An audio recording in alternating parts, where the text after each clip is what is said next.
You're listening to the Before You Market podcast. In a world of endless tactics and fleeting trends, we're here to show you why putting your brand first changes everything. Join us as we explore how a brand-first strategy can revolutionize your marketing. Get ready to rethink marketing. This is Before You Market. Welcome to the Before You Market podcast, where we challenge you to rethink marketing. To help us in this endeavor, we've invited some of the best marketers around to enlighten you on your path to a brand first awakening. So today, we're going to get a little meta here. We're going to have a podcast about podcasting. We're going to, it's all good. And we have one of the best podcasting experts around to help us with this. Tom Schwab is the Chief Evangelist Officer for Interview Valet. And what they do is they help entrepreneurs, high-level brands, and nonfiction authors grow their businesses, reach their ideal audience with podcast interview marketing. So we're going to get into some of that. So, Tom, is there anything else you want to tell these people about yourself? Well, John, thanks for having me here. And I think it's more powerful today than ever, right? Because what is marketing at its heart? It's talking with someone that could be an ideal client. And that's what podcast does. And the other thing today, it's not only the ideal clients that are listening, but it's the large language models. And I really believe that this long form collaborative content is what's going to get us referred by those platforms. And I think they're going to be our best referral sources by 2026. And now we're getting technically meta. We're getting real meta here. You mentioned large language. What is it? LLM? The large language models. Yeah. Chat GPT, or as we call it around here, Chad. Chad GPT. So we're going to go a little inside baseball and podcasting, but I honestly think that this is really, really useful stuff for our audience and just for marketers in general. So I'm excited to talk about this. Are you ready? Let's do it.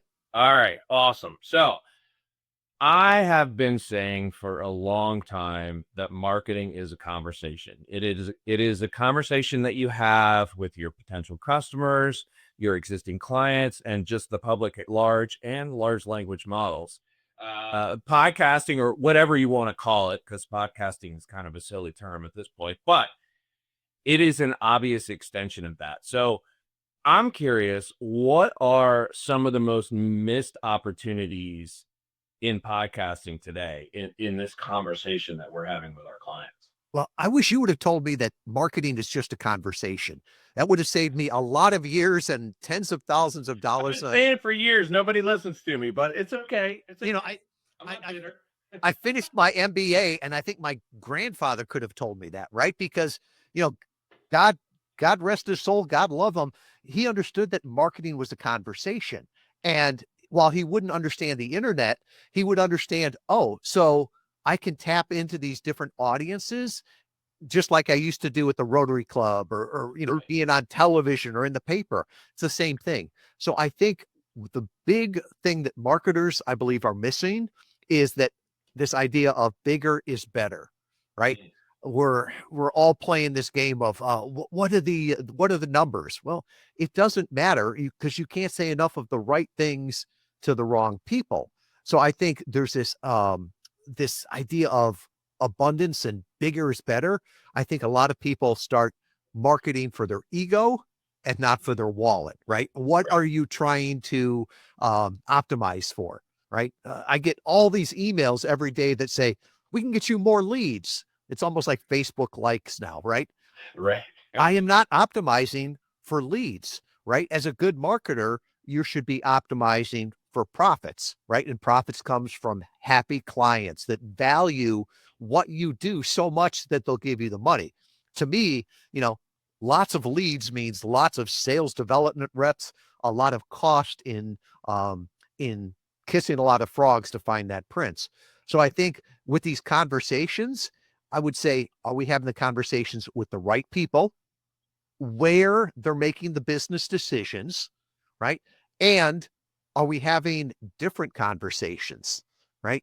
We don't want to do Groundhog's Day over and over and over. So being very specific on why am I here, who's here, and what can I talk to them about?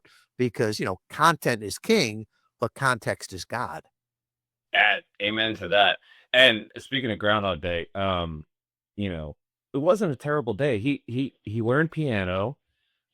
He got to drive with a groundhog. I mean, who can say that? But anyway, so I often talk to business owners and marketers who fear, when they start a podcast, that no one will listen or watch or whatever the kids are doing these days. But what would you say to these people? Or is it better for them to focus on becoming a guest on other more popular podcasts? Or is it somewhere in between? First, I think it has to be what your goals are, right? Because should you be an Uber driver or an Uber passenger? Same platform, but totally different goals. Right. So think about it from a podcast perspective, right? If you want to nurture your current leads, if you want to nurture your current clients, well, then you've got to have a podcast, right? Be the host. But if you're looking to get new exposure, new leads, new backlinks, all of that, then you've got to go into other people's audiences and tap into there. Now, the sad reality in podcasting is that most podcasts die within the first 10 episodes. It's called pod fade, right? It's really easy to start it and it's hard to keep it going. Right. And too often, it's one thing if you're doing it personally, right? But if you're doing it for a business, that's your brand, right? And so often I see businesses start the podcast, they're promoting it, and then a quarter later, somebody asks them about it and it's an embarrassment. So a great way to do it, it's almost like, trying to see behind the curtain, right? I had a client say it was like being in a wedding, right? That it's one thing to attend a wedding. It's another thing to be in the bridal party. It's another thing to run the entire thing. So by being a guest, you can see how the process goes. You can get comfortable with it. You can see what you like, what you don't like. And there's always that time when you're launching a podcast. We call it phase 0. There's probably 3 months between when we're going to launch the podcast and when iTunes actually releases it. So with that, that's a great time to go out there and start guesting on other people's podcasts because, the best place to find podcast listeners is listening to podcasts. Yeah. And some people will just say, hey, I just want to be a guest. I don't want that big commitment. Well, you can get more results quicker by being a guest. And there's no better way to learn than to do, in my opinion. So that is phenomenal advice. And you mentioned brand. How important do you think brand is in this marketing conversation that we're talking about? I mean, do you think that companies need to know their brand inside and out before they even look at podcasting? I know it's a bit of a leading question, but Why? I wonder if they're skipping ahead. You know what I mean? I wish I knew my brand forwards and backwards, right? Right. We're 10 years into here, and my marketing manager, I've called her the defender of the brand. She's the one that comes. Yes. She's the one that comes back and says, Tom, do you want me to redo that? Because that's orange, but not our orange, right? Or that's the wrong type font. So I think has to be a sense of who you are, why you're there, what you do, what you believe. And I think those points of view can be so powerful on a podcast, because if you're talking about all kinds of different things, you can confuse the market with that too. So I think it's important to have a sense of why you're doing it. And that can be your brand. The other thing too, is I think it's important to be consistent with your brand, right? Dave Ramsey, love him, hate him, whatever. That guy always shows up in his uniform, right? And his uniform is jeans, a sport coat, and a shirt, right? And sometimes I see people that they'll show up at a live event with a suit and tie. And then you see them on a podcast and they've got the hat that's backwards or sideways. And I'm like, who is this person? Is this the same brand? Because one of the great things is, if I speak at a live event, unless you were there, you're not going to see it. And even if I'm off brand, you may notice it, but if you're recorded, like on a podcast or a podcast interview, that's going to live on and people will see that. So I think it's important to understand who you are, why you're there, what you believe. And I think that's core to the brand. By the way, I'm not sure if you knew this, but jeans, a t-shirt, and a blazer, that's called the tech mullet. Someone at a conference told me that, and I can't shake it, and I think it's hilarious. So anyway, so now we're talking about obviously your brand and this conversation that we're having, and so many companies have subject matter experts, but I think some of these subject matter experts are nervous about getting on a podcast.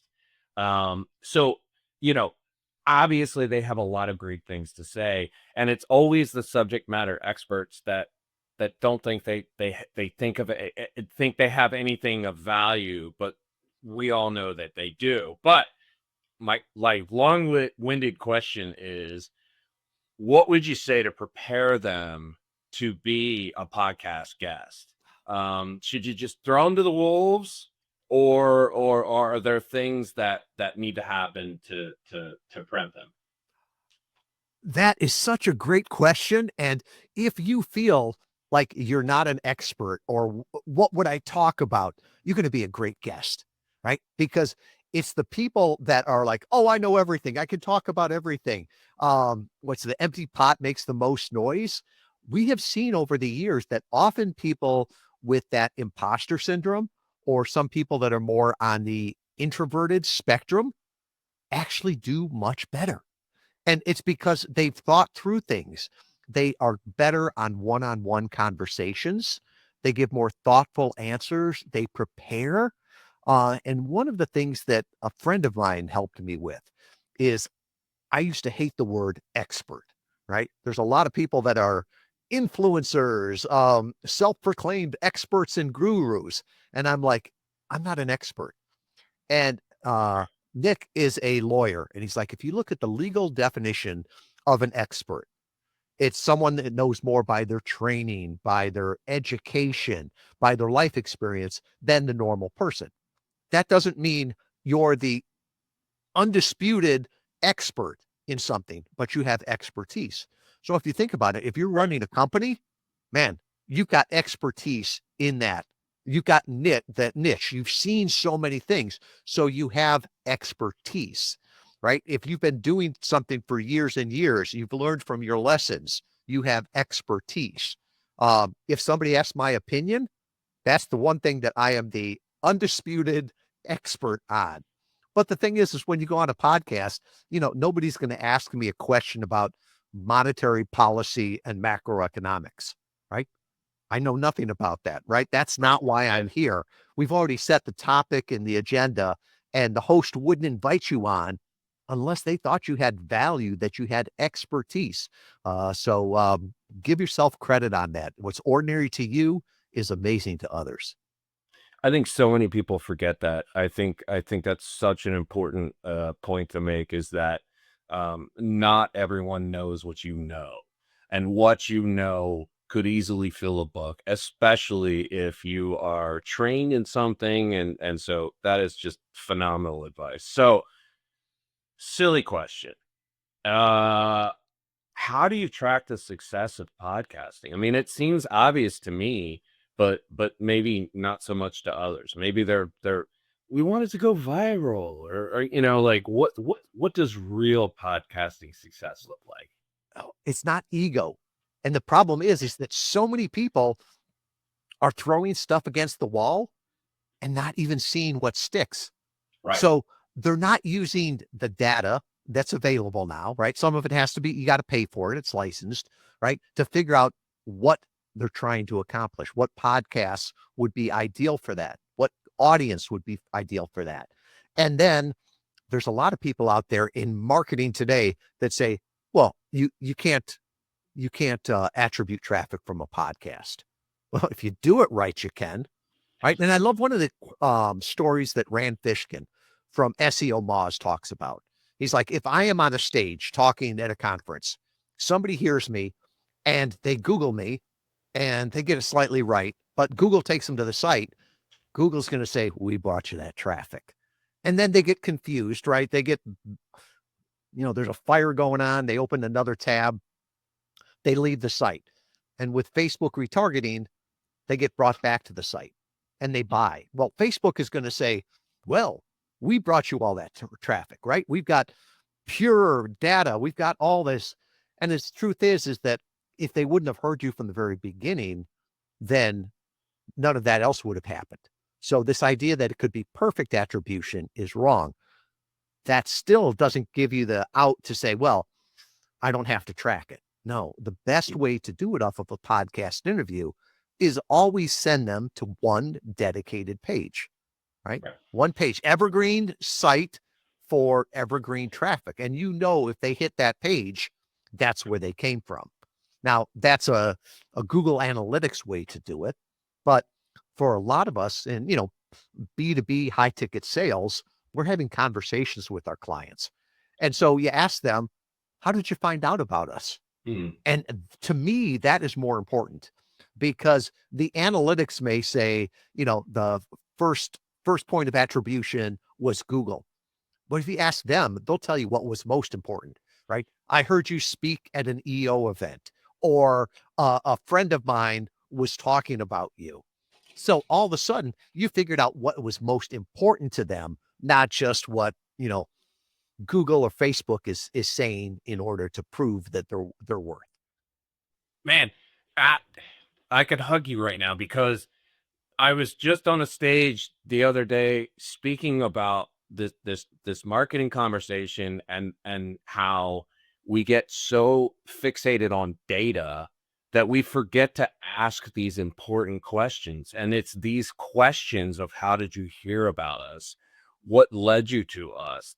That really gives you the truth that you're looking for. So I could not agree with you more on that. Going back to what you said at the beginning, right? Marketing is a conversation. Right. Marketing is, while data and analytics are important, you better have the right conversation too. So ask your clients, where did they find out about you? What does this data really mean? Instead of just looking at it and going, oh, we did a great job because, because our visits were up or we got so many more leads. Often I'll talk with clients and they said, well, how many leads should I expect? I'm like, well, how many leads do you want? Right. And they're like, oh, the more leads, the better. Then, okay, here's what you need to do. At the end of the podcast interview, say that you're giving away a Tesla, right? And all you have to do is come back to the website, sign up for it. And I said, a vast majority of the audience will come and sign up. And they're like, well, how will that help my business? I'm like, oh, you said you were optimizing for leads. If you want to optimize for profits and clients, then be very clear of this is who we work with. This is the value we bring. This is who we don't work with. Because I think so many marketers, and I've been guilty of this too, we think it's supposed to be magnetic, right? It's supposed to draw in all of these clients. That's not how a magnet works, right? A magnet attracts the right things and it repels the wrong things, right? So you should be only attracting your ideal clients. And I think podcasts and podcast interviews can be great for that because after somebody listens to you for 30 or 45 minutes, they're turning you up or turning you off. They're self-selecting. And at the end of the day, we don't want more leads. We want more great clients. Okay. So Orshi Herbine, who was one of our brilliant brand strategists and also a fearless leader and also a friend of yours, recommended you for this podcast. And I'm now going to have to sheepishly admit to her that it was a good idea that you bring the goods. So I love the way you think. I love what you're saying. And speaking of Orshi, she has a question. And her question for you is, what surprising pattern or trend have you noticed about which podcast appearances tend to drive the most meaningful results for your clients? It's all about focus, Mm, right? And that's what I talked about before. There's ego and then there's the focus, right? There's so many people that are like, well, what podcast do you want to be on? Well, I want to be on Gary Vaynerchuk and Joe Rogan. And it's like, well, why? Oh, because everybody will hear me. And I was guilty of this early on, John. Right. I was on this podcast and it it had tens of thousands of downloads. And I'm like, oh, this is going to be great. I got on there. It was an interview, right? I probably got a handful of leads. Right. Then shortly after that, I was on another podcast and we got on with the host beforehand. And she's like, yeah, I have about 200 listeners or downloads per episode. I was like, oh, okay. Well, it was still a good podcast. I liked the work she was doing. We did that. I think we got over 50 leads from that podcast. And I look at that and say, my ego, if I would have let my ego get in the way, I would have said, oh no, I need to be on, Gary Vaynerchuk. But the thing is like, sometimes like the bigger podcasts, it's like fishing in the ocean, right? There's fish there, but there's a lot of ones that you don't, that aren't your kind. Right. Find that podcast that is the barrel of fish and go there every time. And when you're doing it right and you attribute this traffic, now that was a great podcast. So how can I get back on that podcast? What other podcast do people that listen to that also listen to? Because you can find that data now. So once you find that ideal fishing spot, right, keep going back there. And that's one of the things we've seen. And the other thing that we've started to do here too is not just me go back, but why don't we have other people from the team, right? We've got a team of 20 now.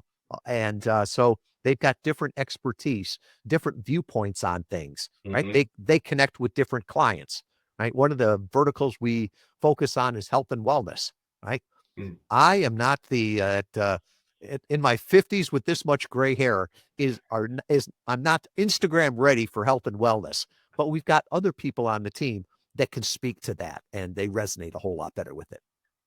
And by the way, if you talk to Gary Vaynerchuk, he'll tell you that content is the answer, like it's some gospel truth, and then you got to look at him sideways. And then if you go on Joe Rogan's podcast, you have to be fully prepared to talk about UFC because he will find some way to bring it back around to ultimate fighting.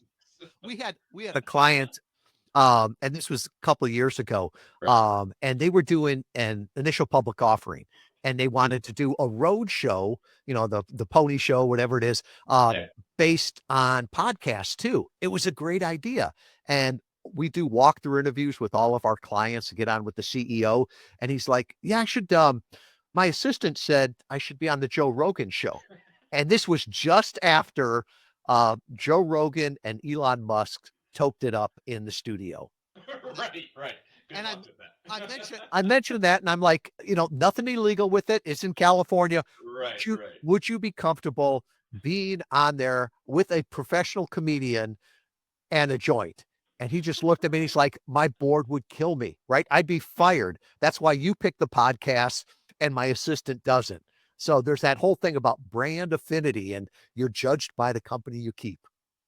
Well, I think focus is such a brilliant piece of advice, and I think it's the piece that so many business owners miss when they're thinking about marketing. They want to go macro, but really, it's the micro and the nano influencers, and it's the micro and the nano podcasts that have that really extreme focus where you can actually move the needle, like you were saying with the 50 leads. That's what matters. So that's such great advice. And Uh, Go ahead. it's like, who is the micro or the nano influencer? It's the host, right? You did not jump on this podcast today because it's like, oh, Tom Schwab from Interview Valet is going to be there. No, It was, I trust John. I love brand 3, right? I know whoever they bring on is going to be valued. They have vetted them. So you, John, are the, I'm going to say micro, not nano, micro influencer here. And you introduce someone, right? And then they get to have that conversation. I think for most businesses, you ask them, how do you grow your business? Well, I get introduced to the right customers and then I have an extended conversation with them. I can understand that. I can't understand the ever-changing SEO algorithms. Don't. It's a fool's errand. Run away. It's yeah. Absolutely. Well, Tom, this has been just great, and you have not only validated a lot of my opinions, but also just given me some things to think about. And I really appreciate you coming on here. I really appreciate your time, and I cannot wait to share this with our audience. So thank you so much. John, I appreciate all you do. And, before you had asked, well, how do you attribute the traffic? How do you track it? Okay, here's behind the curtain. So Nice. The best practice is always to send them to one page and give them 3 ways to say yes. Meet them where they are. So this is what it sounds like, right? If you'd like to learn more, go back to interviewvalet.com/BYM for before you market, right? Thank so you. that's the dedicated welcome page. That's how you track it. And then you meet them where they are. So there's an assessment, right? 10 questions. Will podcast interview marketing work for you? I wrote a book, Podcast Guest Profits, How to Grow Your Business with the Targeted Interview Strategy. You can get it on Amazon or just go there. If you're in the States, I'll mail you a copy. If you're overseas, I'll email you a copy, right? And then finally, if you're like, oh, this makes sense, I'd like to talk to you about how we could use it. Well, just go back to that page and I'll put all of my contact information there, my calendar scheduling link, all of that will be back there at interviewvalet.com/BYM. Ladies and gentlemen, that's how you do it right there. That was your pro tip. So if you stay to the end, you got the goods. So Tom, thank you so much. I cannot again wait to share this with everybody. We'll include the link in the show notes and interviewvalet.com/BYM. Go there, download the stuff. Thank you again, Tom. Thank you, John. All right. Bye, everybody. Thanks for listening to Before You Market. Want more insights on revolutionizing your marketing strategy? Visit beforeyoumarket.com for all our episodes, exclusive content, and the Before You Market book. Remember, great marketing starts with a strong brand. We'll see you next time on Before You Market.